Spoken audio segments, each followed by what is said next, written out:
The Life and Times, sponsored by Waters, the Old Court Inn Bar and Restaurant, Castleblaney, County Monaghan, for great food, country music and friendly service. The highway of my life has not been easy. I've had my share of troubles and of strife. Somehow it's the good times I remember as I look back down the highway of my life. I'm absolutely delighted to welcome to the Life and Times of Irish country music legend Margo. Margo, you're very welcome. Thank you, Hugh. It's lovely to be here. Margo, take us back to where you were born and raised. I was born in Donegal, and Donegal Town Hospital, but we were from Kincastle, you know.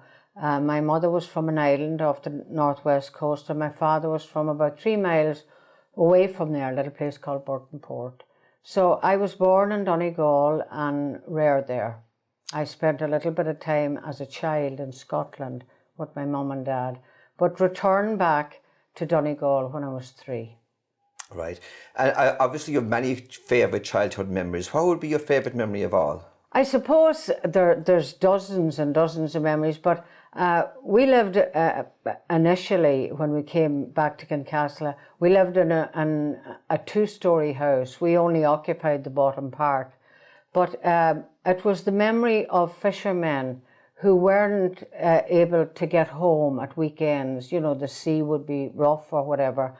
And they would always head for an island house. And my mother was an island woman. So it would have been nights like that at weekends when there would be great sing-songs, you know, and the fishermen would sing and my dad would sing.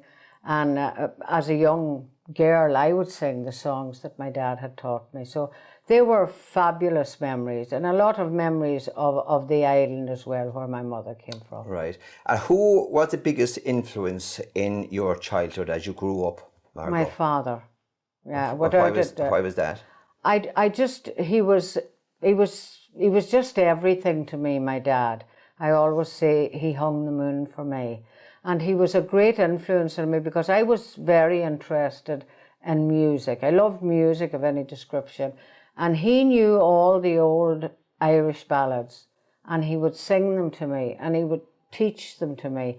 And even days that I would travel with him as a child to do the turf, to the bog, we would sit at tea times around the fire on the mountain, and he would sing songs to me.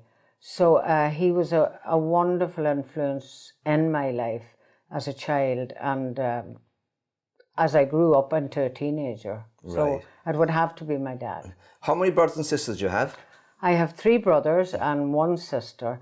I'm the second eldest. John Bosco is the eldest, and then after me there's Kathleen, and then James, and then the youngest is Daniel. Right. And Margo, how did you first get into the music business?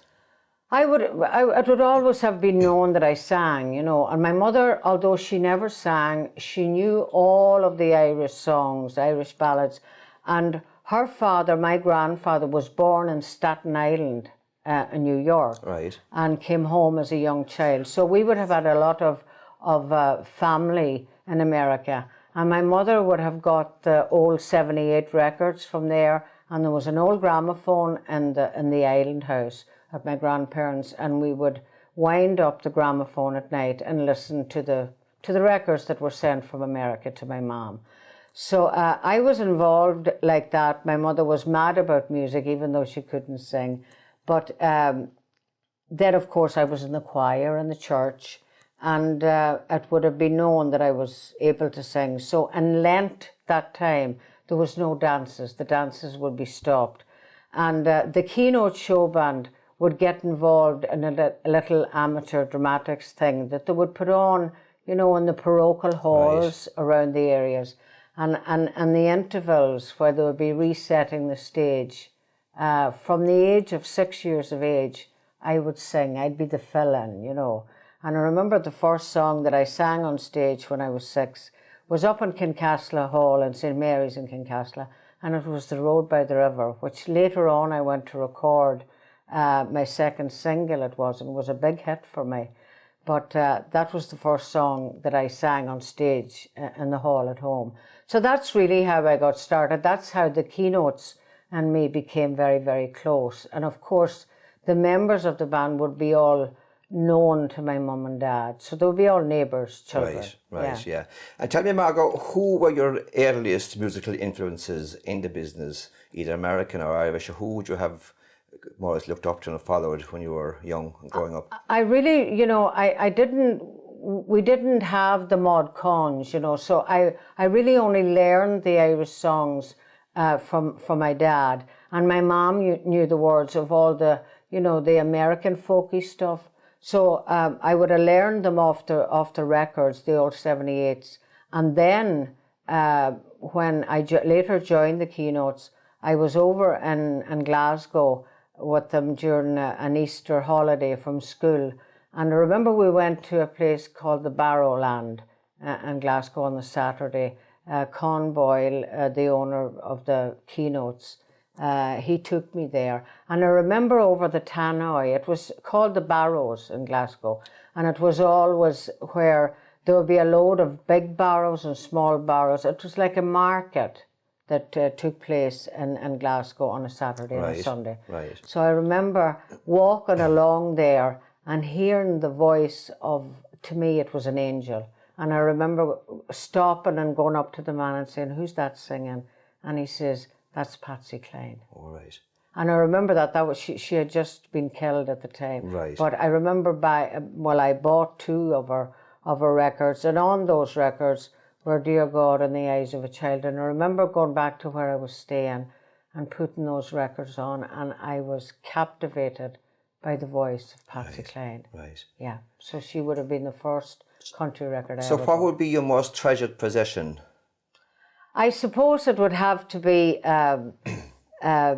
Kitty Wells, an album that I have of the old songs of Kitty Wells. At the end of the day, I would have recorded songs, cover versions by a lot of people, but Kitty's singing, her keys that she sang in, and the songs that she sang suited my country voice the best, So I have an old album of Kitty's that she actually sang for me the first time that I met her. And that would absolutely be my most treasured possession in the music. And can you remember the first time you met her and where that was? I met her, the first time I met her was in Wembley at the big Wembley Festival. And she was singing there. So that was probably the first time that I went into her dressing room and got to sit down and talk with her. I had been introduced to her probably up at the stand earlier that day. But I remember feeling a great sense of belonging when I shook Kitty Wells's hand. And, I got to know her a bit better as the years went on and visited her out in her little home in Madison. And I'm so glad that we did get to know each other, and that she knew who Margo was and that I actually knew the queen, the true queen of country music. Margo, what gives you more satisfaction in life? I think it was probably seeing the happiness on people's faces. Some of the stories that people would relate my music to, and letters that I would get of how much that my music and my voice had helped them, maybe through a situation. You never really sit and say, "Oh, what is my voice about?"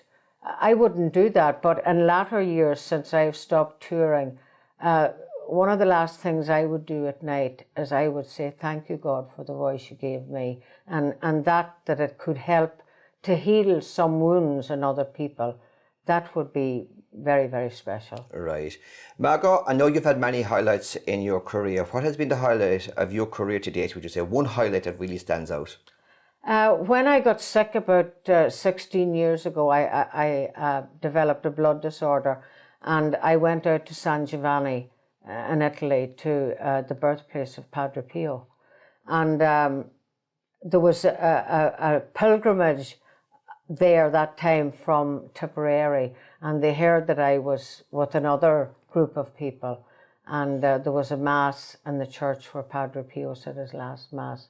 And they asked me, would I sing the mass? And part of it I sang in Latin. And standing on the same platform as a saint once stood. Right. I think that was, I sang that night with my eyes closed and I shivered, because I'll never forget the feeling. There's been many stages, but that was the most spiritual stage of all. Right, right. And Margo, what has been the most embarrassing moment of your life so far, professionally? Professionally, I haven't actually talked about this, and somebody said to me very recently, why didn't I put it in the book? I had forgotten about it. I was on stage in Wimbledon, in the theatre in Wimbledon, and I had done sound checks and all this, and somebody said to me, the promoter said, there'll be wheelchairs down there, will you acknowledge them? And I didn't realise that when the wheelchairs came in, they were along on the outer platform. And when I went to walk towards them, the orchestra pit was opened. And I was singing Deep Sheephaven Bay. And I went down, I fell into I did a Madonna on it. Madonna fell the other day. Yeah. But I mean, I kept singing and I climbed back up. But I was really embarrassed at that, But thank God, nothing too drastic. Margo, what are the 3 things you cannot live without? I can't live without music. I can't live.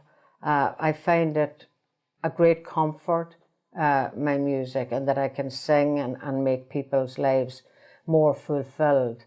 I can't live without my friends, and I find it now very difficult to live without my mom. Right. So they would be Your mother just recently passed away. Yeah, I miss her so much. I never thought it would be like this. Right. But I'm getting there. She's helping me. Right. Margo, can you remember the first time you heard yourself on radio? And if so, what was the song and where were you? I was at home in Donegal, and the first song I recorded, 2 songs, was The Bonny Irish Boy. And my father had given me that song. It's well documented that he taught it to me, and it was the first single I ever did. And we were waiting on the 16th of August, 1968, for it to be played on the sponsored programmes between 1:15 and 3 o'clock. Yeah. And he waited so hard for that time to come that day, to hear the song for the first time. And there was no sort of mod cons that time that I could bring home a copy. We didn't have a copy of the single. And he died at 11:10 that day. And the program was pulled off the air, and we released it 3 weeks down the line after he was buried and the funeral was over. And I remember I heard it on the radio in the background, and I walked away. I couldn't sort of listen to it without him being there. But then in our local little town, Dunlow, I went there and they had a jukebox. And I went in and somebody had just played The Bonny Irish Boy and Dear God. And I remember finding it strange, sitting eating a fish supper, and I came on the jukebox. I thought it surreal. Right, I really did think it surreal. So I was in Dunlow and Doherty's Fish and Chip Shop when I heard it first. Your first song. The Life and Times, sponsored by Waters, the Old Court Chain Bar and Restaurant, Castleblaney, County Monaghan, for great food, country music and friendly service. The Best of Hot Country Volume 1 4-CD set, 100 songs, featuring all your top Irish country stars including Mike Dunbar, Nathan Carter, Derek Ryan, Lisa McHugh, Declan Nerney, Mick Flavin, Louise Morrissey and many, many more. Now available at €20 including postage and packing. To order, call 087 685 9895 and log on to www.hotcountrytv.com. Paddy O'Brien March Scottish Tour, Friday 27th Royal British Legion Club, Saturday 28th Invergordon Social Club, Sunday 29th New Inn Hotel Ellen, April English Tour, Friday the 10th Tiverton Town Football, Saturday 11th venue to be announced, Sunday the 12th Rosley Village Hall.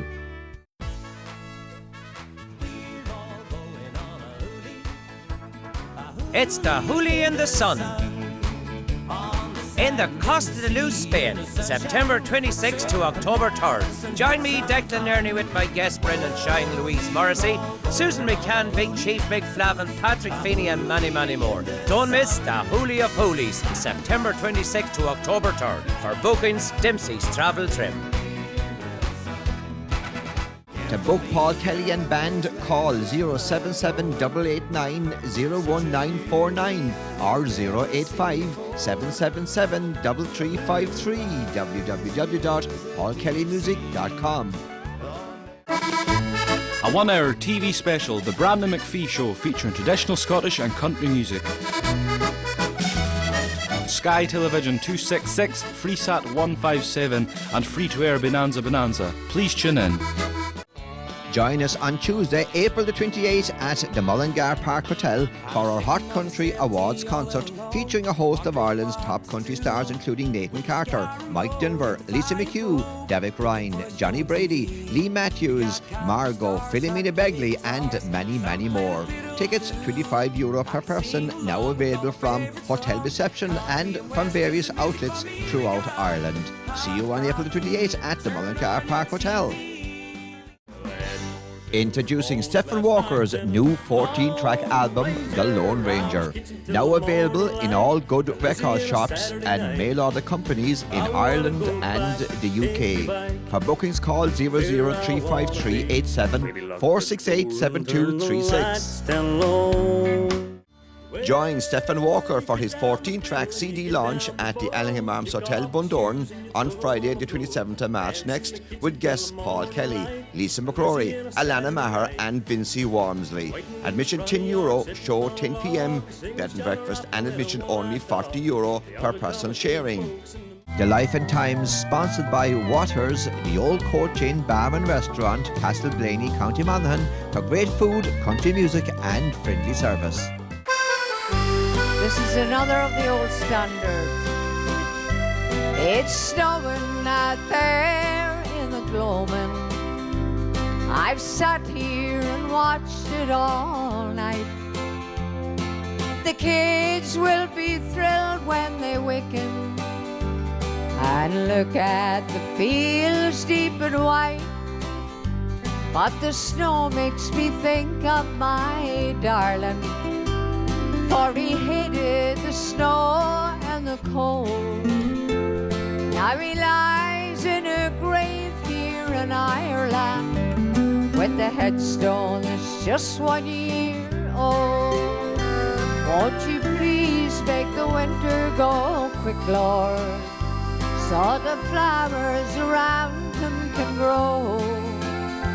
For I can't stand the thought of my darling lying there in the deepening snow.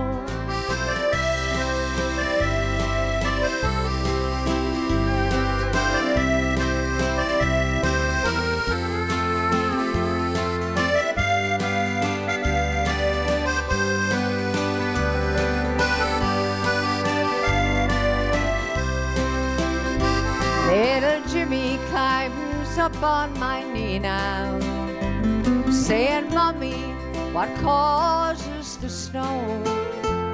Then I tell of the wonderful Father who cares for us all here below. Then I hold him so close and I kiss him, and he kissing back doesn't know that my kiss is meant for his daddy, lying there in the deepening snow. Won't you please make the winter go quick, Lord, so the flowers around him can grow.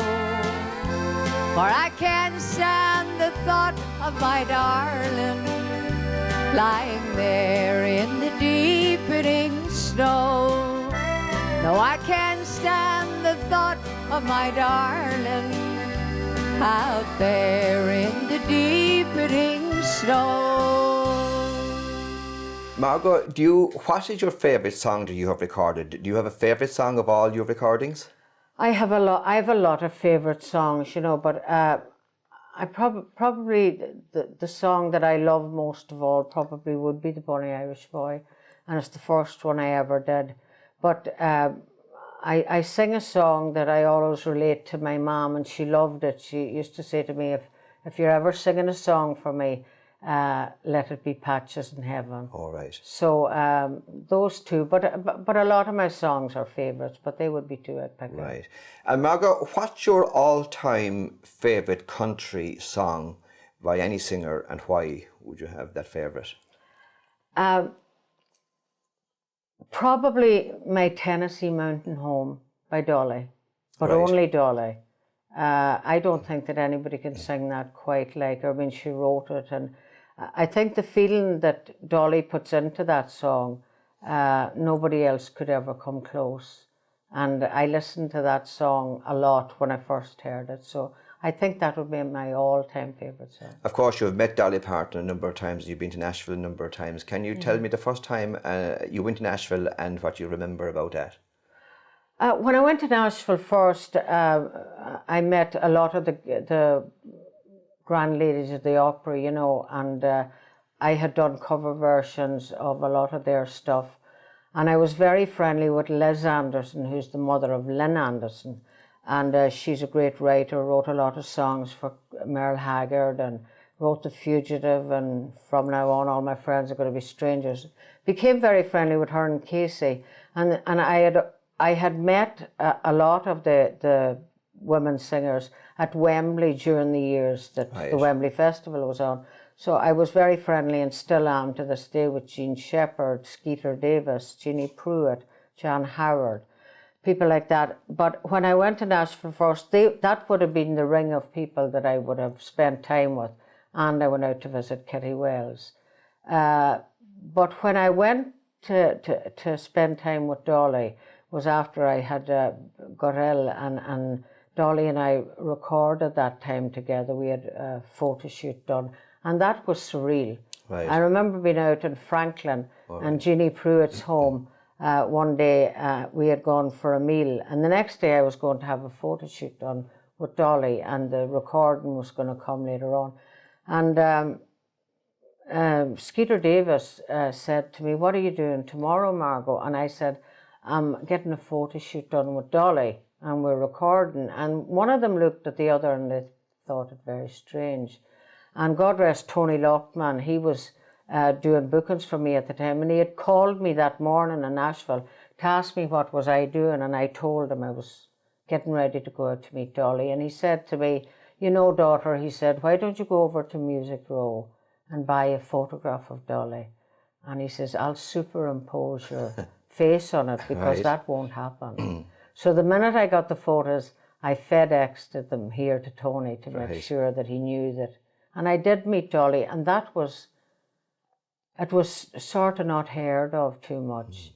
But through a friend of mine, Bobby O'Brien, and Lewis Owens, her mum's brother, I got friendly with them, and that was how I got to meet Dolly and got to record with her. And I recorded actually with all the Owens and the Partons, and would visit Dolly's mum and dad's house a lot, and got to know her father very, you know, well, and would sit on the front porch and talk to him, and he would tell great stories about how special all his children were, but how extra special Dolly was. And Dolly is very special.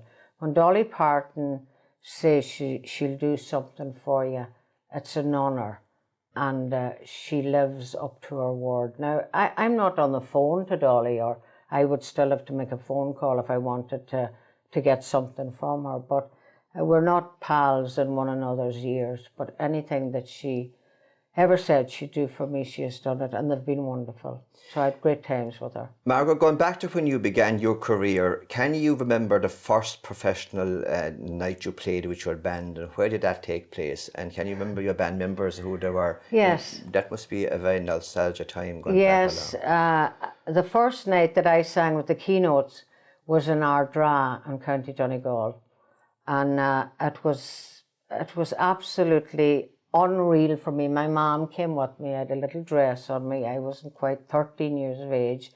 It was 1964, and I sang Nobody's Child and the 40 Shades of Green. Right. So I remember all of the keynotes. The keynotes, the members of them would change as the years went by, but the very first keynotes that I sang with, there's only one of them that has passed on, and he would be the youngest of them, Johnny Gallagher. And there would be Con Boyle, Tony Boyle, Eddie Quinn, Hughie Ward, and Paddy Joe O'Donnell. So they were like brothers to me. You know, they looked after me like I was their little sister. And it was really a special, special moment. My mom was in the audience that night, so it was extra special. Great times, of course. If you weren't a country star, Margo, what would your career have been? What would you have worked at? I would have been a nurse. I always wanted to be a nurse. When I started with the keynotes, it was just for fun. I never ever thought that singing could be a career, you know.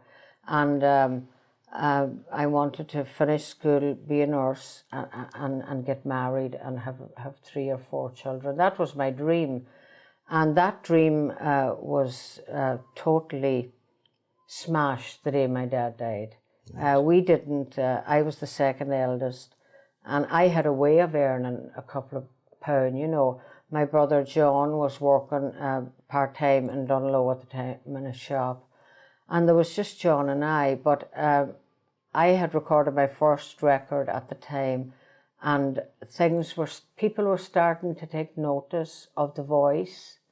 And when I was recorded my second record, The Road by the River and the Edge of a Child, I was approached by a Dublin promoter. And that was in '69, and I was offered £100 a week and a car and driver on the road. And that was a king's ransom at the time, and Right. talked it over with Mum. And it was our out. It was our way that we could live financially without Dad. You know, we couldn't live without him being there. Yeah. He would always be our memory and our rock. But at least we wouldn't go without if I went down that road. So I talked it over with Mum, and it seemed to be the right thing to do, and I was able to help Mum financially down through the years. So you're very, very close to your family at all times, down through the years, to your mother. Yes, And I have no regrets for anything that I have done with my family. I haven't. We all make mistakes. Everybody makes them. Some of the things that I have done, maybe they wouldn't be happy with. Some of the things that they have done, maybe I wouldn't be, but they're my family and I love them and I would do it all again for them. I'm just proud that I was in a position to help them.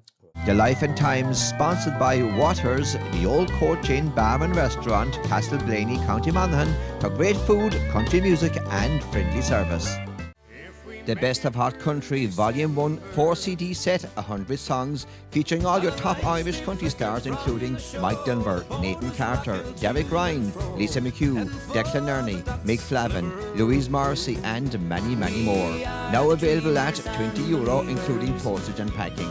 To order, call 087 685 9895 and log on to www.hotcountrytv.com. To book Paul Kelly and Band, call 077 889 01949 or 085 777 3353 www.paulkellymusic.com.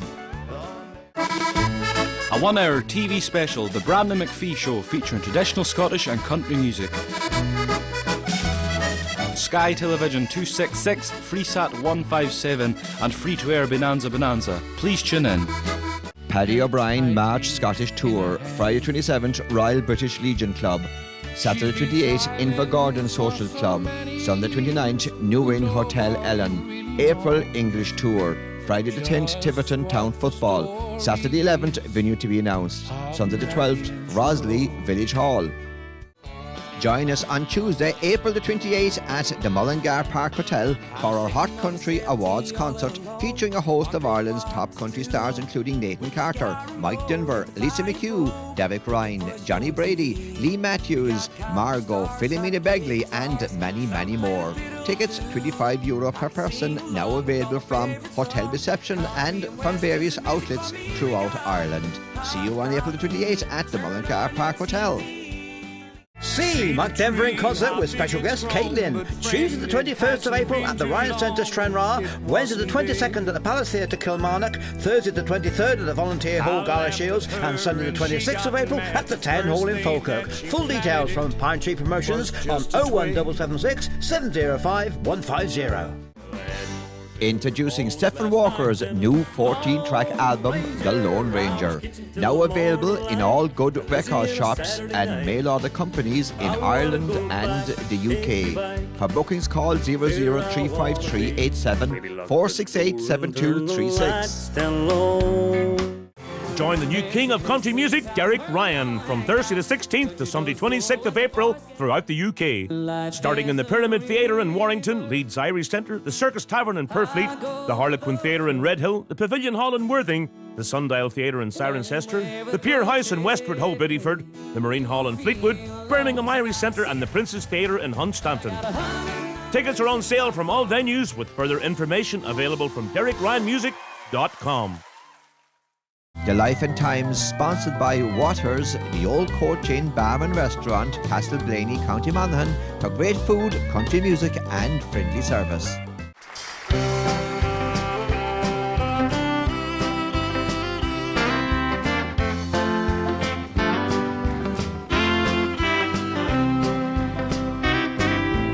Over the years, I have traveled many lands. Over the years, I have come to understand that down the path of life, there are joys, there are tears, many lessons I have learned over the years. It seems like many years ago, I packed my bags and had to go along the many highways far and wide, to cities I had never seen, to countries I had never been. Strangers that I met became the best friends in my life. Over the years, I have traveled many lands. Over the years, I have come to understand that down the path of life, there are joys and there are tears, many lessons I have learned over the years. Yeah, Joe.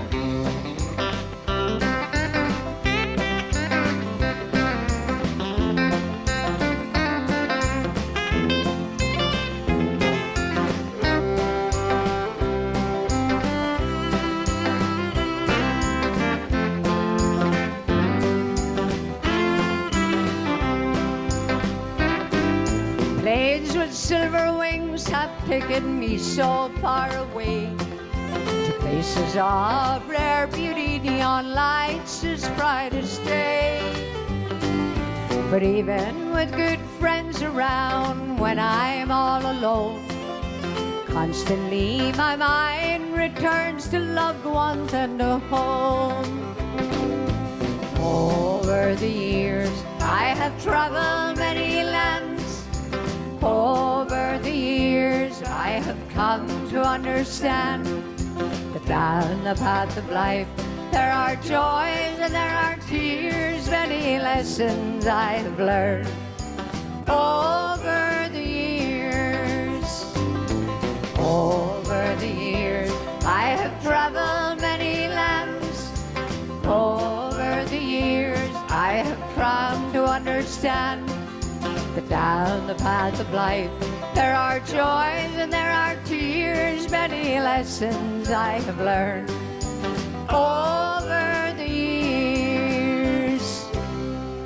Thank you very much. Margo, if you had the choice of recording a song with a country star, either living are no longer with us. One country star, who would that be? Conway Twitty.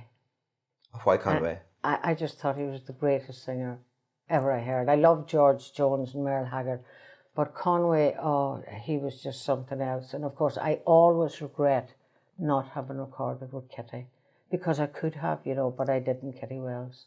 Why didn't you? What do? You think, oh, maybe I'll do it again.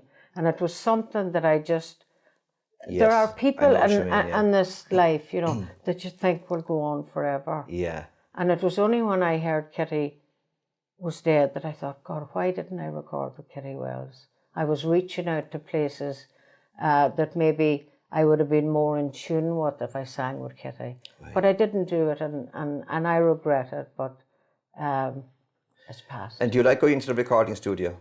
Do you mind it?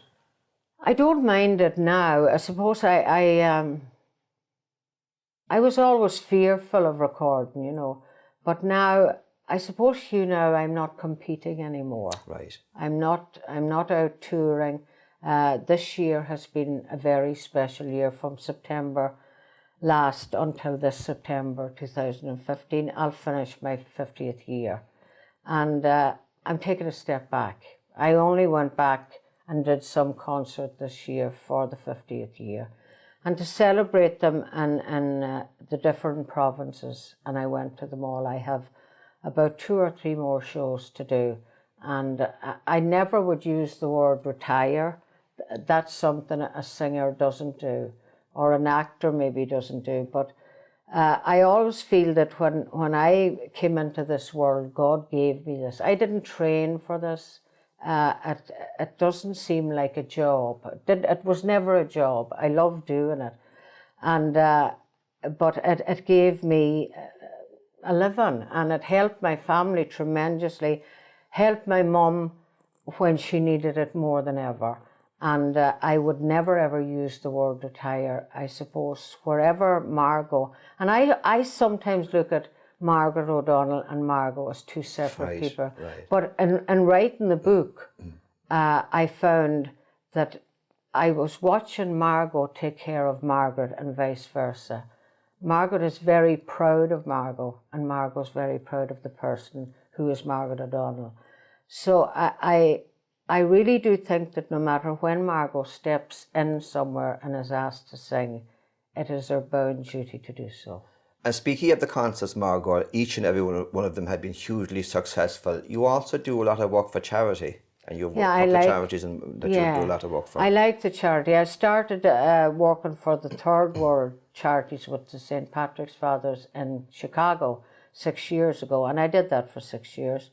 And we got money, to orphanages in Haiti, and Water for Life in Africa, and different places. We knew where the money was going, and it was absolutely wonderful. And I got involved last year with Sister Concilio from the addiction unit in Coonvera, and I did a concert for that, which I plan on. I hope that I'll be able to do that and do it with honour for Sister Concilio. I found that she's a very special person that has been placed in our midst, and I will work on that charity. Of course, I do charity for cancer. I had a brush with breast cancer back in the early 90s, and I was very ill that time. So cancer is always something that's a terrible thing for everybody, and no matter who you are, you will be touched sometime in your life by cancer, and I think it's a great thing to give money to. And I have a special needs nephew who is very special, so I would always do things for the handicapped or the special needs people. So they would be the three things I would do charity work for. Margo, what is the one piece of advice you've been given, you had been given, and that you actually stuck with and actually followed down through the years, from once you were young up to the present day? It would have been a conversation that I had with my dad in the September of '67.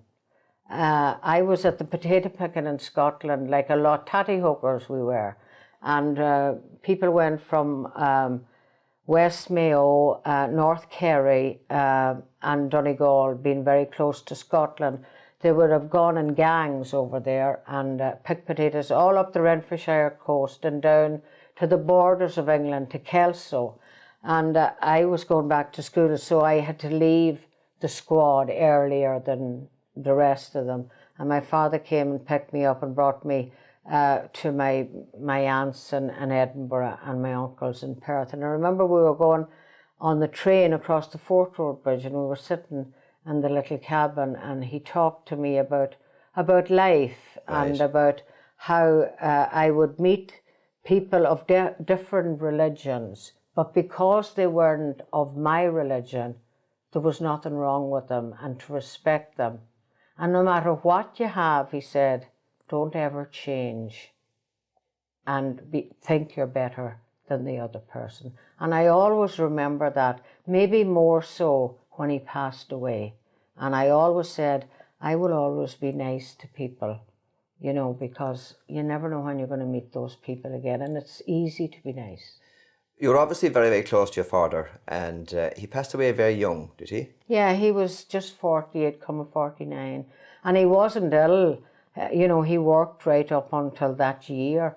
And he came home. He used to come home every year to do, you know, the turf and set the potatoes for us. And then he'd go back to work in Scotland with his brothers and whatever.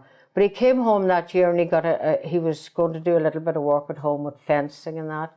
And the 15th of August, being the Feast of Our Lady, I noticed that day he didn't go to Mass.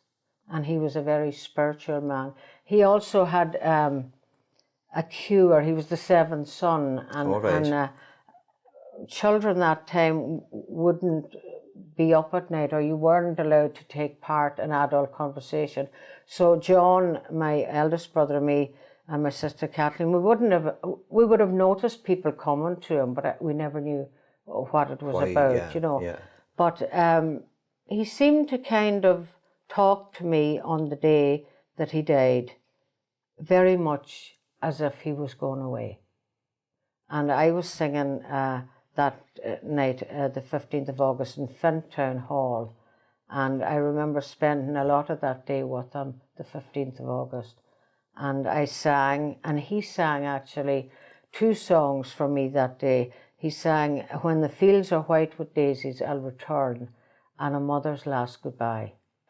And he asked me to sing the Bonny Irish Boy, and I sang it for him, along with another song called My Grandfather on the Island used to sing at Skibbereen, and I sang a little bit of that. And that night I went off to the dance in Fintown and came back about 5 o'clock in the morning, and I went into my mum and dad's room to tell them I was home. That's what you did, you know. And he was praying. He was a very spiritual man. And then I went to bed. I shared a room with my grandmother, who lived with us at the time. And I went to bed about 5:20, and at 9:20, my mum called me and said my dad was ill in the bathroom. We had just moved into our first home. It was a little council cottage, and it was beautiful. And we had running water, and we had an inside toilet, you know, and we had a bath. And we didn't have that in the other house, you know.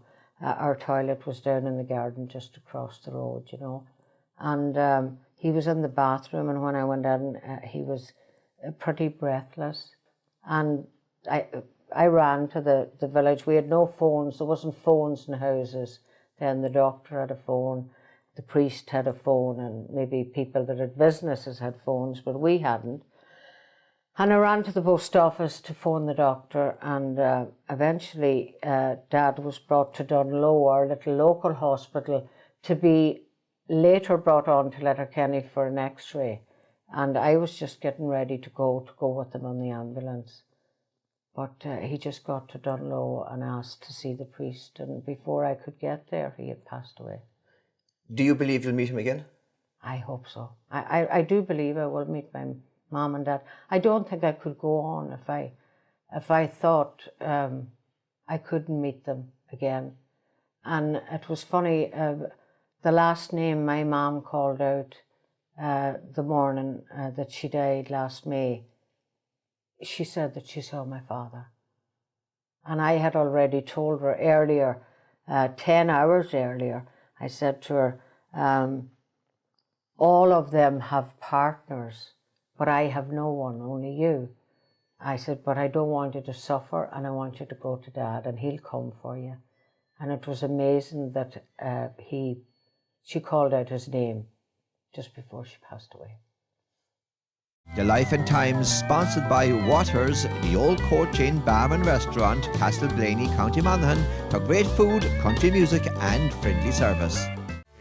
The Best of Hot Country Volume 1 4-CD set, 100 songs, featuring all your top Irish country stars including Mike Dunbar, Nathan Carter, Derek Ryan, Lisa McHugh, Declan Nerney, Mick Flavin, Louise Morrissey and many, many more. Now available at €20 including postage and packing. To order, call 087 685 9895 and log on to www.hotcountrytv.com. Paddy O'Brien March Scottish Tour, Friday 27th, Royal British Legion Club. Saturday 28th, Invergordon Social Club. Sunday 29th, New Inn Hotel Ellen. April English Tour, Friday the 10th, Tiverton Town Football. Saturday 11th, venue to be announced. Sunday the 12th, Rosley Village Hall.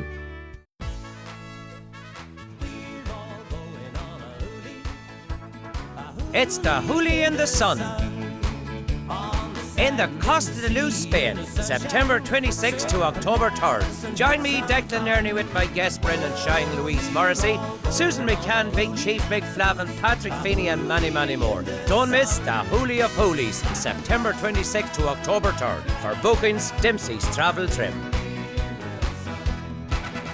To book Paul Kelly and band, call 077 889 01949 or 085 777 3353 www.paulkellymusic.com.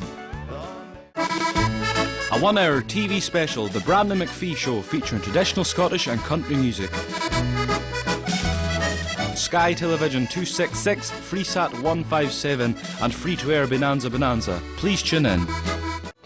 Join us on Tuesday, April the 28th at the Mullingar Park Hotel for our Hot Country Awards concert featuring a host of Ireland's top country stars including Nathan Carter, Mike Dunbar, Lisa McHugh, Derek Ryan, Johnny Brady, Lee Matthews, Margo, Philomena Begley and many, many more.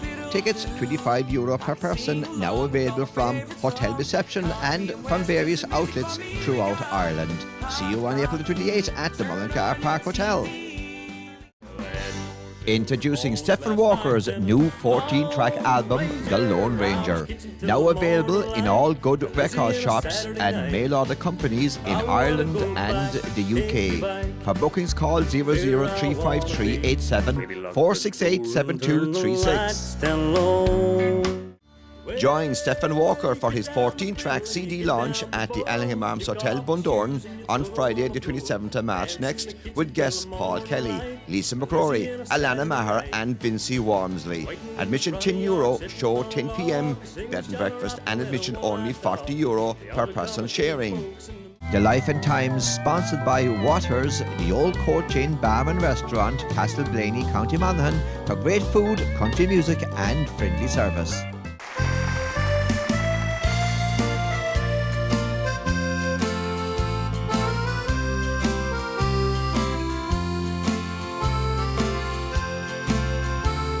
The lights of Rosslare Harbour are fading from my view.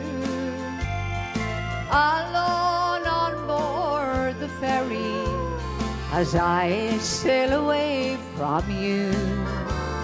The dreams and plans we cherished as we shared the last few years, they're slowly being extinguished. They run down my face in tears. This heart of mine is breaking. It's pounding in my breast. Still everybody tells me, sure you know 'tis for the best. But today I lose my best friends as I leave you both behind. Both you, my love, and Ireland will be always on my mind. The lights of Rosslare Harbour are fading from my view. Alone on board the ferry as I sail away from you. The dreams and plans we cherished as we shared the last few years, they're slowly being extinguished. They're on down my face in tears. All right, Clive.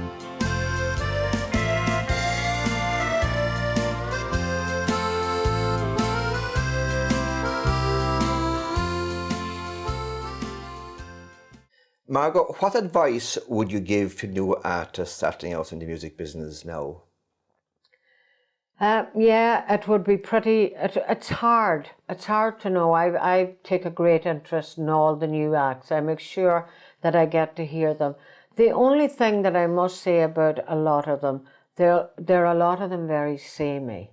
You know, I like to be able to switch on the radio or close my eyes and know who's singing the song. Now, you can do that with Big Tom or Joe Dolan or Philomena or Susan or even Louise. I would always recognise Louise's voice. But I would tell them to get in touch with what they're singing about, to make sure that it's not just words, that they know what the song is about. When the one thing that I learned, I had hardship and I had heartache and I had my heart broken for different reasons, and I'm so glad I did. And I had to go away from home to work so I could sing immigrant songs and feel it. You know, I remember the first time that I sang on stage in New York, and I was singing to immigrants that were away from home, and I was singing songs like The Hills of Glenswilly and Shanna Golden and Any Tipperary Town. And they were the songs that were bringing them back home. You see, at that time when I started out, there wasn't the planes coming back and forth. Yeah. You know, people went away. I met people that time, the first time I went to New York and went on to Boston, several cities in the States to tour, that had never been home. I became friends with a fella called Bobby O'Brien, and he got to know Ireland through Margo's records. He said to his father, "Tell me about Ireland." And his father gave him one of my albums, my Irish albums, and he says, "That girl can tell you far better than I can. Listen to her singing." And that was a great compliment to me, that I could actually take a small hill or a town or a person back home and place them in the area where that immigrant was. And the same with country music, with country songs. I always sang the simple, you know, as Big Tom and I, when we talk about our songs always being heartbreak songs and sad songs. But they are the things that we lived. We lived them. I probably sang about, maybe in my whole career of 50 years, I probably sang 4 happy songs. Yeah. The rest all had a sad tale, you know. So I would say to the young acts, you know, get to know what you're singing about. Margo, tell us about your latest recordings. And I know you told there earlier on you have your book out for the last couple of months celebrating 50 years in the business. Briefly tell us about that and your recording. Well, people had asked me many, many times about writing a book, and I believe everybody has a book. You know, everybody has a life story to tell, and some people a far greater life story than me. But a lot of people would say to me, your story, if you tell it, could help a lot of people. And I just thought, well, a lot of people would need to be dead before I write the book, you know, because I wasn't going to write lies. Right. So that was the first thing. And then I was over in Tenerife on a holiday, and Sean Lockery came to me and he handed me a book that he had just read called My House of Memories by Merle Haggard. And I hadn't read that book, and although he had a ghostwriter to write it, Merle told him about his life in his own words. And he didn't mention no names. He just said that everybody would know who they were. And I met Sean a couple of nights after that, up in the hole in the wall. And I said, you know, Sean, I said, I'm going to start writing my book when I go home. And you showed me how to do it with My House of Memories. And I said, I'll mention that in the book. And he says, would you? And I did. And I started when I came back home. And I wrote it all out in longhand. And Shirley and Brady and a whole load of people typed it up for me and put it on computer. And I didn't tell it all, but I told all that I wanted to tell, without mentioning too many names. And it was hard to do. It was hard to go back into negative places in my life. But to write it, I had to tell it. And I had to live it again. And I'm glad now that I did. And if it has only helped one person, it served its purpose for me. And of course then I recorded CDs and DVDs to coincide with the book and all that. And they've all been wonderful. And Michael English did an awards show that I was one night away the year before last. And he phoned me the next day, knew my 50 years was starting. And he asked me, you know, about what I had with me when I left home. And I said, not very much. And I went to tell him about my grandmother giving me, calling me back at the door. I had a coat and a wee suitcase, and I was heading for Dublin. And she called me back and she gave me a medal, which I have to this day. And she said, keep that medal beside you, it'll always keep you safe. So Michael landed up here the next day to me, and he had written My Pocket Full of Dreams. So it's a wonderful song. And that features on your latest, it's fabulous song, the title track, yeah. Yeah, absolutely. The name of your book, Margo? The Promise and the Dream. I made a promise to my dad the day that he died that I would look after my mom and my siblings. I didn't know how I was going to do it, but I made the promise, never dreaming that he was going to die. I made it. I would have promised that man anything that day. But I made that promise, and then I said, no matter what, I have to carry it out. And the dream, I suppose, was a little bit harder. The dream was that we would never go without, and we didn't, and that we would make Mom proud. And I took that dream to this year and to the 16 years that I didn't tour. But my brother Daniel has carried it on. And the dream is still alive, so for that I'm happy. How often do you go back to Kincastle? I used to go back a lot. My mother died in May. Yeah. I went back for a month's mind, and I've never been back since. Right. I don't know when I'll go. It's too hard at the minute, so I'll stay away. And Margo, what's your biggest fear? I really don't. I don't have a fear anymore. I got rid of my fear, you know, when I was able to fulfill my father's wish. And I don't have a fear anymore, except that I'll always have the happiness that I have right now, and the contentment, and that I will live a good life, and that God will grant me with the great things that He has given me till now, that He'll stay beside me and keep me safe. And finally, Margo, what would you like to say to your many thousands of fans out there watching our show tonight? Thank you. You've been so special to me. And Margo, thank you very much for inviting us into your home here in Castleblaney and sitting down and talking to us in this most interesting interview. Again, thank you very, very much. Thank you. Continued success to you. Thank you for coming, and call anytime you pass it for a wee cup of tea. The highway of my life has not been easy. I've had my share of troubles and of strife. Somehow it's the good times I remember as I look back down the highway of my life.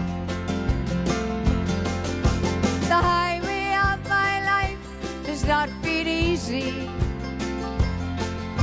I've had my share of troubles and of strife. Some of it's the good times I remember as I look back down the highway of my life.